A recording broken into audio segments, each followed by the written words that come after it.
Main Mendoza, hindi papayagan si Alden Richards na manligaw kay Kathleen Bernardo. Pagrabe na nga ng pragabre ang mga nagiging balita nitong mga nakaraang linggo. Neto lang, marami ang nagkukumpirma umano na si Alden Richards daw ay nanliligaw kay Kathleen Bernardo. Pinatunayan ito ng mga legit na vlogger katulad nila OG Diaz, Christy Permin at Mr. Poo at mga iba pa.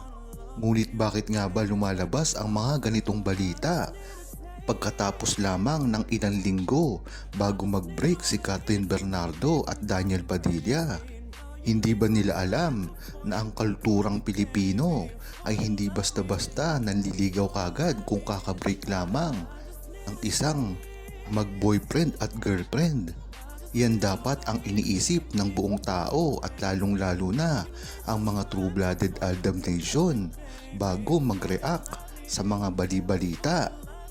Sa tingin ko, isa lamang ito, promotion para sa kanilang gagawin na movie na Hello Love Goodbye 2. Dahil hindi talaga pwedeng mangyari na mangligaw si Alden Richards. Gayong kakabreak pa lang niya kay Daniel Padilla at Kathleen Bernardo. Lalabas na masama si Alden Richards pag ganito. Baka nga lang na pagkakamalan si Alden Richards na nanliligaw rin kay Kathleen Bernardo dahil ito ang ipinakita ni Jericho Rosales noong birthday ni Kathleen Bernardo at napagbintangan lamang si Alden Richards na nanliligaw din. At ang masama pa dito, talagang napakabuting tao, napakayaman, napakamagalang. Kaya siguro ay talagang nagustuhan ng pamilya mismo ni Kathleen Bernardo si Alden Richards kahit wala namang itong ginagawa. Baka na misinterpret lang ang ka-gentleman, kabaitan ni Alden Richards na pinapakita niya naman sa lahat ng babae. Siguro nga ay hindi sanay ang team ni Kathleen Bernardo sa mga lalaki na nagpapakita ng totoong kabaitan dahil ang mga nakakasama ni Kathleen Bernardo dati ay mga mukhang pera lamang, mga ambisyoso at merong mga tinatago na kasamaan.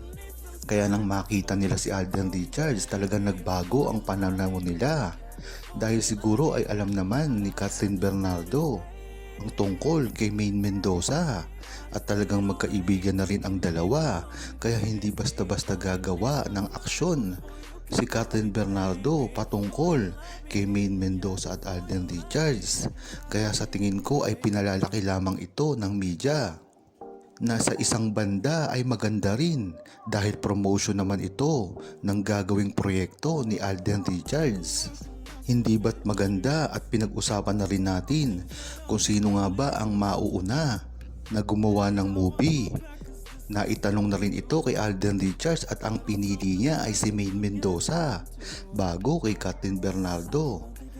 At kung pagtatagni-tagniin nyo ang mga pangyayari, nabigyan lang umano ng pagkakataon si Alden Richards dahil sa pagka-break ni Kathleen Bernardo at Daniel Padilla, kaya pwedeng mauna ang movie na gagawin niya kay Kathleen Bernardo, kaya ganito na lamang ang mga promotion nila na ginagawa.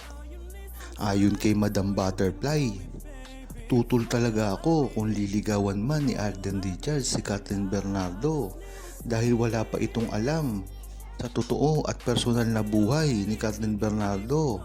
Pareho lang sila ni Alden Richards. Wala ring alam dito si Kathleen Bernardo sa mga buhay at kinilos ni Alden Richards dati.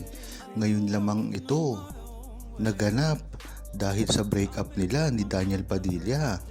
Kaya hindi ito maaaring mangyari at nandyan din si Main Mendoza na asawa mismo ni Alden Richards.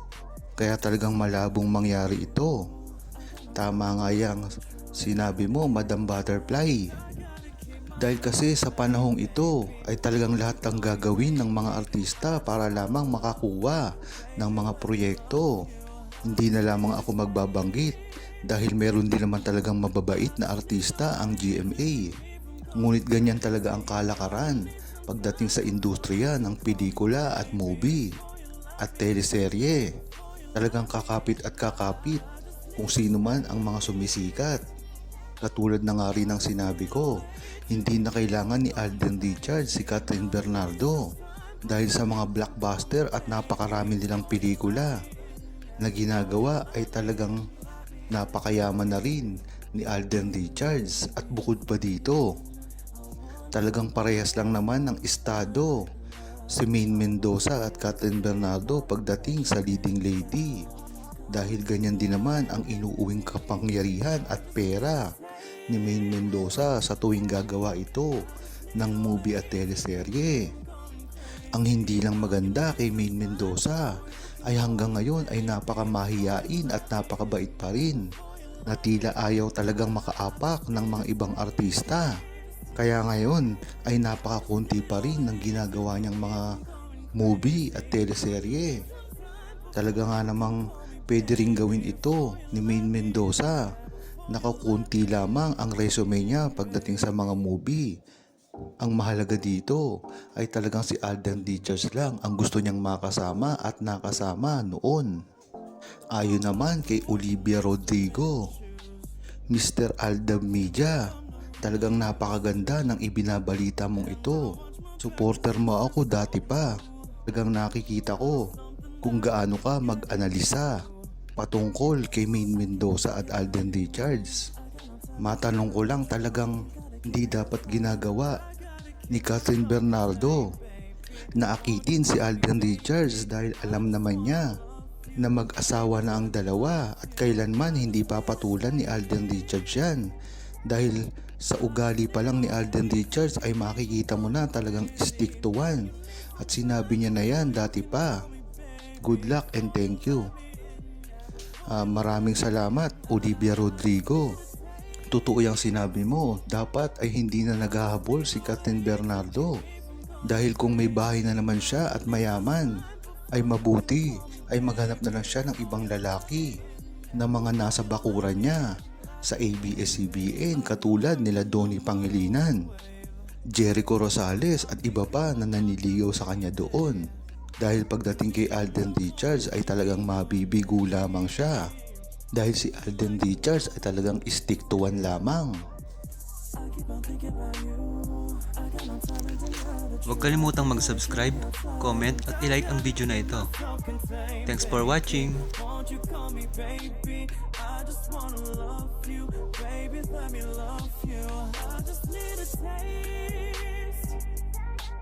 I just need a